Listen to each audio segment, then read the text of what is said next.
اعوذ باللہ من الشیطان الرجیم، بسم اللہ الرحمن الرحیم۔ شروع اللہ کا نام لے کر جو بڑا مہربان نہایت رحم کرنے والا ہے۔ تمام تعریفیں اس اللہ عز و جل کے لیے لائق و زیبا ہے جو سارے جہاں کا بنانے والا اور اس کو پالنے والا ہے، اور درود و سلام ہو اس کے آخری نبی حضرت محمد مصطفیٰ صلی اللہ علیہ وسلم پر۔ لفظ ہدایت کے کیا معنی ہے؟ ہدایت کسے کہتے ہیں؟ ہدایت کا مطلب ہے سیدھے راستے کی سمجھ۔ مثال کے طور پہ ہم سفر میں جاتے نا، تو وہاں پہ راستے میں جگہ جگہ پہ بورڈ لگے رہتے ہیں، یہاں سے جائیے، یہاں سے نہ جائیے، یہاں خطرہ ہے، آگے کے راستے کی سمجھ دی جاتی، یہاں سے جائیے۔ اس کو کہتے ہیں ہدایت۔ ہماری زندگی میں ہدایت کی کوئی اہمیت نہیں ہے۔ ہدایت اتنی بڑی چیز ہے اس کے بارے میں پورے دن بھر میں 48 بار، فجر کی نماز میں 4 بار، ظہر کی نماز میں 12 بار، عصر کی نماز میں 8 بار، مغرب کی نماز میں 7 بار، عشاء کی نماز میں 17 بار، سب ملا کے ہوتا 48 مرتبہ اللہ تعالیٰ اپنے بندے سے ہدایت کی دعا مانگنے لگاتے اس کو۔ اہدنا الصراط المستقیم، ہم کو سیدھے راستے پر چلا، ہم کو سیدھے راستے پر چلا، ہم کو سیدھے راستے پر چلا۔ تو سوچو کہ ہدایت کی اہمیت کیا ہے۔ بہت بڑی اہمیت ہے ہدایت کی۔ اگر ایک پڑھنے میں ہدایت رکھ دیا جائے اور دوسرے پڑھنے میں دنیا کی ساری نعمتیں، تو ہدایت کا پلڑا جھکے گا۔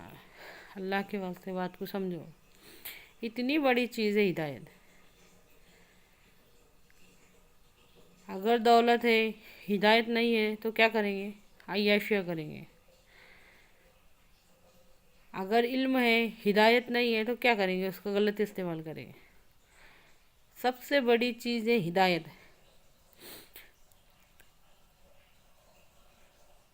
اسی طرح اردو کی گرامر میں چھوٹے چھوٹے ہم جو بھی قرآن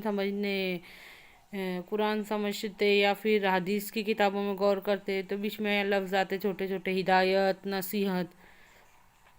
اس کے معنی میں غور کریں گے نا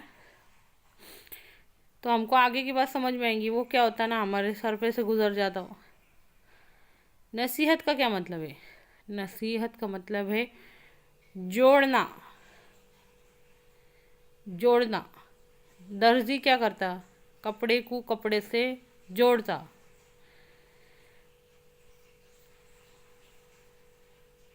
نبی کیا کرتے؟ اللہ کے بندوں کو اللہ سے جوڑتے۔ ہم ہمیشہ ہدایت کی، نصیحت کی بات کرتے ہیں، ہمارا سمجھ میں نہیں آتا کہ ہدایت کا، نصیحت کا مطلب کیا ہے۔ اس کے مطلب کو دھیان میں رکھو۔ آیات کا کیا مطلب ہے؟ آیات کا مطلب ہوتا ہے نشانی، ثبوت۔ اللہ تعالیٰ کائنات کے ہر چیز میں، کائنات کے ذرے ذرے میں، چپے چپے میں ہمارے اللہ کے ہونے کی نشانی ہے۔ اس بات کو سمجھو۔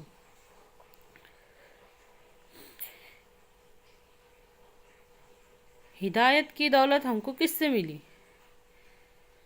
نبی کریم صلی اللہ علیہ وسلم۔ نبی کریم صلی اللہ علیہ وسلم سے تعلقات کی بنیاد کیا ہے؟ ہدایت کی یہ دولت ہم کو ملی ہے نبی کریم صلی اللہ علیہ وسلم سے۔ دنیا کا کوئی بھی عمل قابل قبول نہیں ہے جب تک کہ وہ نبی کریم صلی اللہ علیہ وسلم کے طریقے پر نہ ہو۔ اللہ کے واسطے بات کو سمجھو۔ ہمارا چھوٹے سے چھوٹا، بڑے سے بڑا کوئی بھی عمل اللہ رب العزت کی نظر میں قابل قبول ہے ہی نہیں جب تک کہ وہ نبی کریم صلی اللہ علیہ وسلم کے طریقے پر نہ ہو۔ یہ عزت، یہ مقام، یہ مرتبہ دیے اللہ تعالیٰ نے ہمارے نبی صلی اللہ علیہ وسلم کو۔ اللہ کے واسطے سمجھو۔ قرآن پاک میں اللہ تعالیٰ ارشاد فرماتے ہیں، اے نبی کہہ دیجئے ان لوگوں سے، سورہ آل عمران کی 31ویں آیت ہے، اے نبی کہہ دیجئے ان لوگوں سے، اگر تم اللہ سے محبت رکھتے ہو تو میری اتباع کرو، میری پیروی کرو، میرے نقش قدم پر چلو، تو کیا ہوگا، اللہ تعالیٰ بھی تم سے محبت کرے گا اور تمہارے گناہوں کو بخش دے گا، بے شک اللہ تعالیٰ غفور الرحیم ہے۔ اللہ کے واسطے بات کو سمجھو، اپنے آپ کو مصطفیٰ کے قدموں میں پہنچا دو، کیونکہ دین تو نام ہی محمد کا ہے صلی اللہ علیہ وسلم۔ ہدایت کی دولت ہم کو ملی ہے نبی صلی اللہ علیہ وسلم سے، اور ہدایت بہت بڑی چیز ہے، اس بات کو سمجھو۔ ہم کیا کرتے نا، دعا کرتے بار بار، اللہ ہم کو ہدایت دے، اللہ ہم کو ہدایت دے، اللہ ہم کو ہدایت دے، لیکن ہدایت لفظ کے پورے معنی ہم کو پتہ نہیں ہے۔ تو ہدایت لفظ کا معنی ہے سیدھے راستے کی سمجھ، سیدھے راستے کی سمجھ۔